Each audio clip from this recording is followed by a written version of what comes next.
नमस्कार, beauty studio मराठीमध्ये पुन्हा एकदा स्वागत। तर आजच्या व्हिडिओमध्ये आपण बोलणार आहे तेलाबद्दल।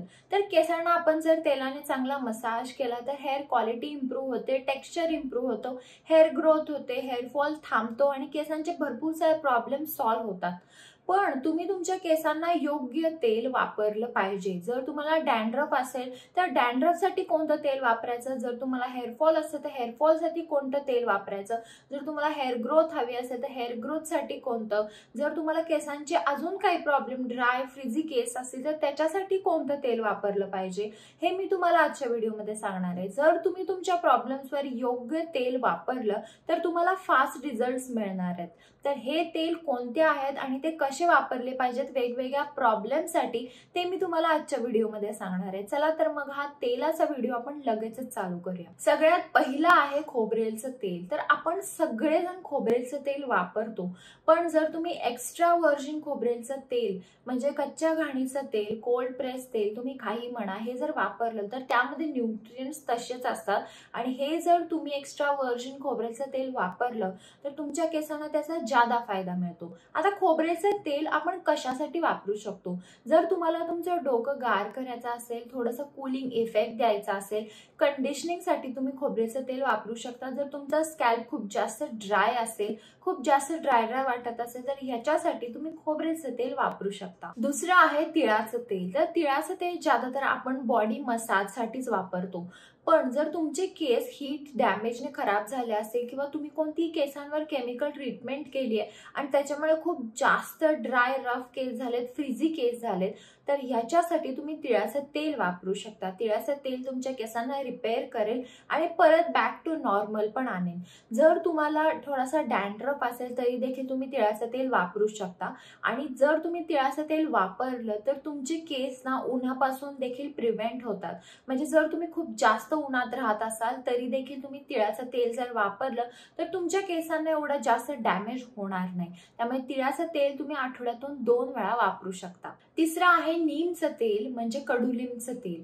तर आयुर्वेदामध्ये ना नीमच्या तेलाला सर्व रोग निवारण असं नाव दिलेलं आहे, कारण नीमच्या तेलाने आपल्या केसांवर जे सगळे प्रॉब्लेम सॉल्व्ह होतात। म्हणजे जर तुम्हाला स्कॅल्पला इन्फेक्शन असेल, डॅन्ड्रफ असेल, स्कॅल्पला खाज येत असेल किंवा जर केसांमध्ये डोक्यामध्ये उवा वगैरे असेल तरी देखील तुम्ही नीमचं म्हणजे कडुलिंबचं तेल जर वापरलं तर हे तुमचे सगळे स्कॅल्पचे प्रॉब्लेम्स निघून जातील।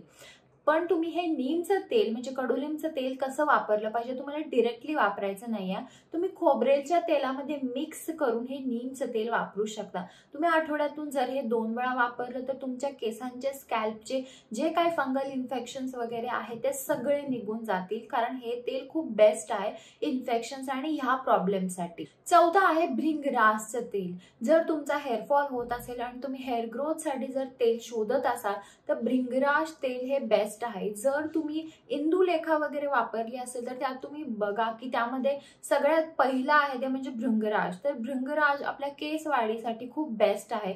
जर तुमचे पांढरे केस खूप जास्त वाढत असतील तरी देखील जर तुम्ही भृंगराजचं तेल वापरलं तर तुमचे पांढरे केस जास्त होणार नाही। त्यामुळे हे एक असं तेल आहे की हेअर फॉल, हेअर ग्रोथसाठी भृंगराज सारखं बेस्ट काहीच नाही। त्यामुळे ह्या प्रॉब्लेमसाठी तुम्ही भृंगराजचं तेल वापरू शकता। पांढऱ्या केसांना देखील भृंगराजचं तेल खूप चांगलं आहे।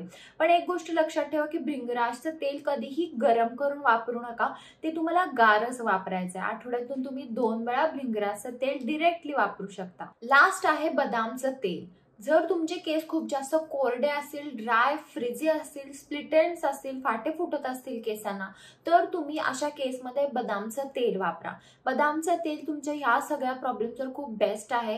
जर कोणती केमिकल ट्रीटमेंट केलेली आहे आणि केस खूप जास्त डॅमेज असतील तर रिपेअरिंगसाठी बदामचं तेल बेस्ट आहे आणि ड्राय फ्रिझी केस जर एंड्स खूप जास्त ड्राय असतील, कोरडे असतील तरी देखील जर तुम्ही बदामचं तेल वापरलं तर तुमचे केस खूप जास्त सॉफ्ट स्मूथ होतील आणि हे जे कोरडेपणा आहे, ड्रायनेस आहे, तो रिपेअर होतो। त्यामुळे याच्यासाठी तुम्ही बदामचं तेल आठवड्यातून 2 वेळा वापरू शकता। तर हा होता आजचा माझा व्हिडिओ तेलाबद्दल। जर तुम्हाला काही शंका असतील तर तुम्ही मला कमेंट बॉक्समध्ये विचारू शकता आणि जर व्हिडिओ आवडला असेल तर व्हिडिओला लाईक करा, शेअर करा आणि चॅनल सबस्क्राईब करायला विसरू नका। चला तर मग आपण लवकरच भेटूया एका नवीन व्हिडिओमध्ये। तोपर्यंत काळजी घ्या। बाय।